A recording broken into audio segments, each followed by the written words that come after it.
Sainte Thérèse de Lisieux disait d'elle-même qu'elle était la petite Thérèse.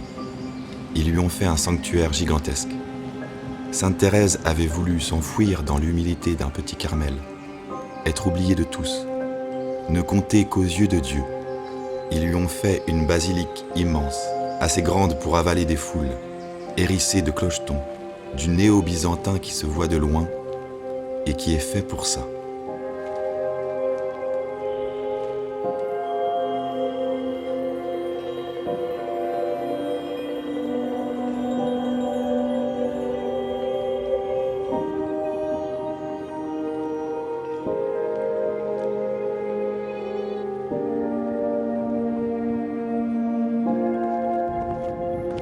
Est-ce qu'ils ont commis un contresens ?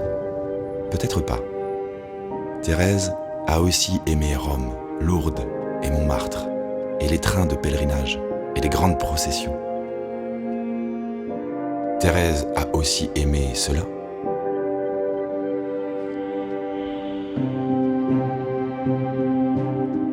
Cela, les images pieuses et leurs dorures, les images à dentelle et à auréole, les saints figés dans une gloire naïve, elle qui ne l'était pas. Cela, tout un univers d'images et de couleurs qui essaie de dire Dieu, l'amour et la sainteté. Parce que tout ce dont les hommes sont capables, c'est d'orner, de fleurir et de dorer, tout en sachant que l'essentiel est dans le cœur, pas dans l'image, et que le cœur ne se représente pas. Alors voici que je marche dans cette splendeur presque barbare, où tout veut dire la foi de Thérèse par les images qu'elle-même aurait choisies, elle qui savait l'impuissance des images, et les aimait pourtant.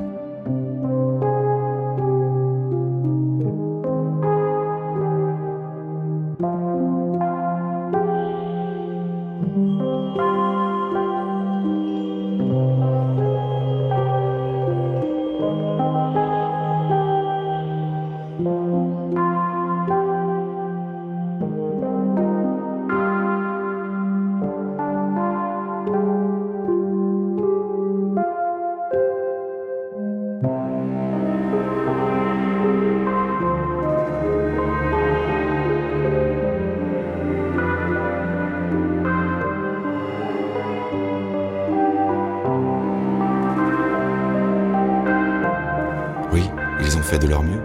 Le pape, l'évêque de Lisieux, l'architecte, les peintres, les mosaïstes.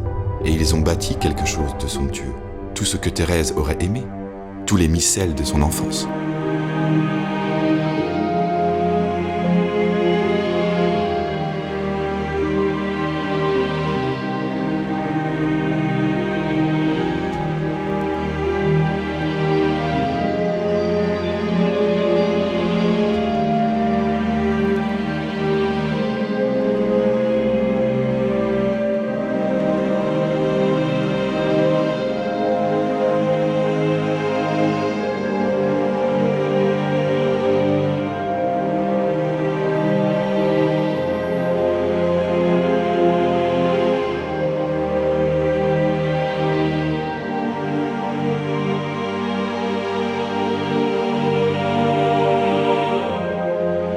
Mais à la vérité, Thérèse n'était pas naïve. Elle savait que les images ne sont que des images, et que l'essentiel ne se voit pas, que la plus grande des basiliques ne conduit qu'au mystère, parce que l'essentiel est au-delà des images, à l'intérieur.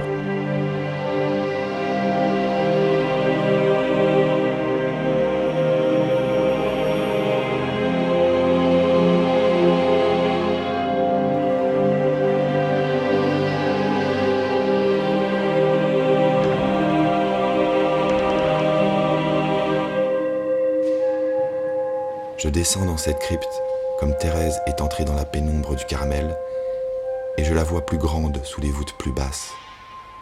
Je commence à partager son secret.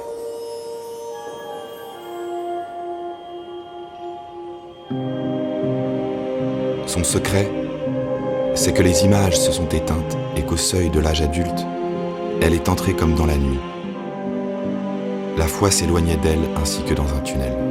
Et elle a compris que c'était alors seulement que sa foi commençait, que Dieu la menait au-delà des images, dans l'obscurité et le silence.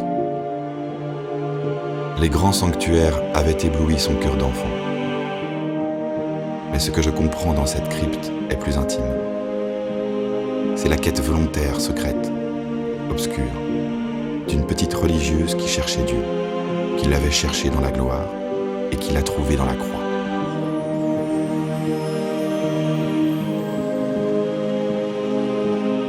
Les sanctuaires ne sont pas le but, ils ne sont que des chemins. Le but est au-delà de tout ce qui est bâti, au-delà de tout ce qui se voit et se touche. La quête de Thérèse s'est poursuivie dans la nuit, et la mienne continue.